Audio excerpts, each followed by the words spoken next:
I scheduled my first appointment January 13th because at this time, like I said, I hadn't had a period since October. So I scheduled my first appointment for January 13th, and I go, I'm nervous because I don't know what to expect.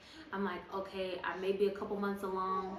I was used to my period showing up, not showing up, hit and miss, maybe twice out of a month I may get it because of the PCOS. And so I go and I'm like, all right, let's get this ultrasound and see what's happening. And so I was expecting to do a plain ultrasound and see a baby.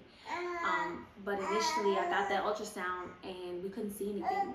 So I'm like, either I'm newly pregnant or I'm getting false positives. And I'm like, what's going on? And we're like, no.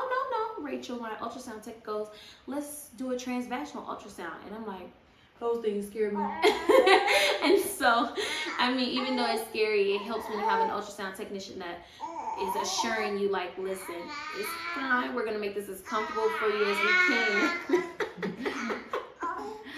And so we go ahead and start to get this ultrasound done, and we finally see a gestational sac. And she was like a little bitty bean on the screen, like you could barely tell I was there. I'm like, is that a... And she's like, yeah, that's where the baby's gonna grow. No baby yet, but that's where the baby's gonna grow. So you're really early. And I'm like, oh, so I just caught it at the right time. Like I just caught my pregnancy just as it kind of kicked off. We went and we took that and we just took it with a grain of salt. You know, right now we don't see a baby. We see a gestational sac. We see a yolk sac. We're not sure where baby is currently gonna sprout at, you know. And so we go and I meet with Dr. Z, and I'm all excited and I'm giddy and I'm like, oh my gosh, I want to tell the world I'm pregnant. And she brought me back in and she goes, you know, the most important thing is that we realize that unfortunately pregnancy is very risky and very scary in your first trimester.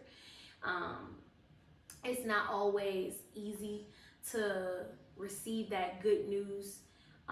Receive that harsh news that your baby may not be, you know, come to be.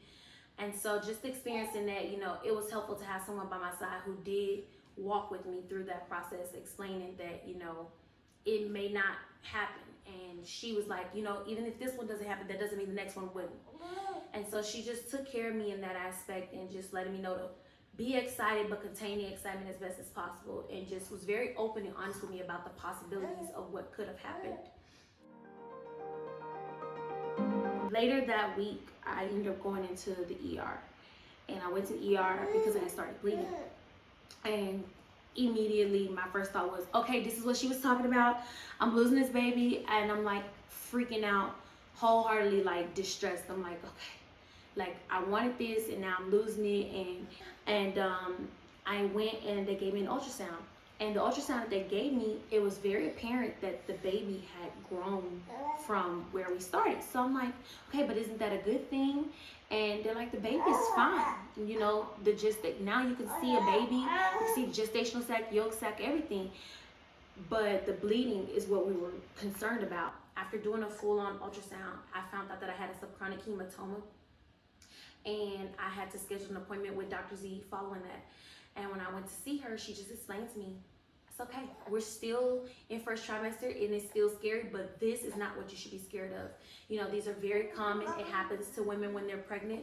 And so we just took it with a grain of salt. She explained to me, you know, about the dangers of a subchronic hematoma, and, you know, if you fill up a pad during an hour. So we just took it with a grain of salt and just did our best to kind of work through those feelings, because you literally just had like the scare of your life thinking that, oh my God, my pregnancy isn't viable anymore.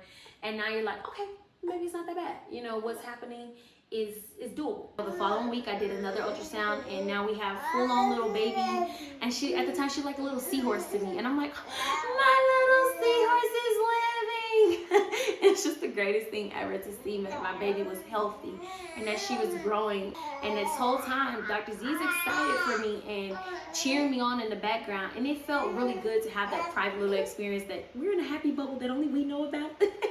And, you know, it was just a very joyous event. But however, keeping it real with me, just being like, listen, we still holding on to hope that this is gonna be where we want it to be. However, this is the most dangerous part, you know. Everyone's freaking out about labor and delivery, but first trimester is pretty scary within itself as well. So it was really good to have a doctor who was on my side and being honest with me.